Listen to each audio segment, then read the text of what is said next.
my name is Carrie Hennessey, and I'm a soprano from Sacramento, California, originally from Minneapolis, Minnesota, and I will be making my role debut as Blanche in A Streetcar Named Desire.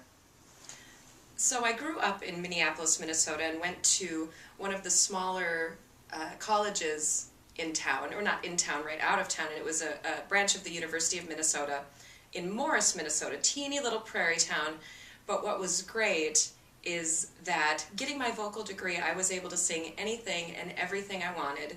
There were no, when you're a freshman, you can't do a full recital. I did it. I did it all and got my hands on as much music as possible and was able to also be involved in the Metropolitan Opera auditions as a young singer. And that's where I got started in this crazy career.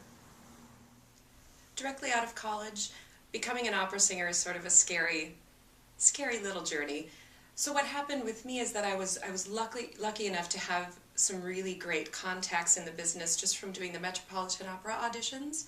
And I was able to go to the Chicago Lyric Opera and do some coachings, and Richard Perlman was very kind to me, and Mignon Dunn was one of the people that judged me in the Metropolitan Opera auditions as well, and they were very kind to me in giving me advice. The thing was, I didn't have a support system to really support this kind of career that I wasn't really ready for, and decided at that point it was best I take a break and go back into the working world to see what the rest of the world was like and see what came of it from there.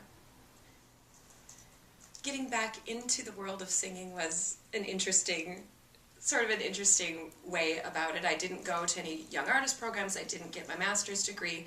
What I ended up doing was working with a composer in Minneapolis who was writing music for the Guthrie. He was writing music for the Children's Theater Company in Minneapolis, and he started writing music for me. It was one of those ways to get back into singing without worrying about any sort of preconceived notions about what the music needed to be. And as I sort of started gaining some confidence and really finding my pipes again, I was able to work with an avant-garde theater company that was doing opera in very interesting ways. So my theater experience and comfort in any sort of stage situation, as it were, was really built through that theater company. I was able to do versions of Don Giovanni and Figaro that were completely non-traditional, and we worked at the American Repertory Theater in Cambridge, Massachusetts. Of course, in Minneapolis, we did 6 months worth of shows. And then also what brought me out to California was a contract I had at the Berkeley Repertory Theater doing those shows with that company.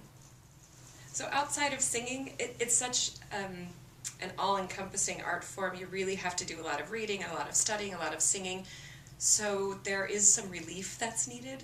And one of the things that I love, my daughter is a singer, so I help with her Sacramento Children's Chorus that she's involved in, which is a great organization. And then my son loves to cook. So he's involved with a group called the Food Literacy Center that teaches impoverished children about food and where it comes from and how to read food labels and what does it mean to cook in season.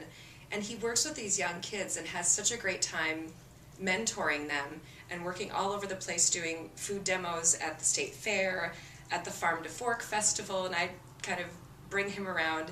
He entered a recipe contest, and at one of the big restaurants in town, he had one of his recipes on the menu for a season, which was great.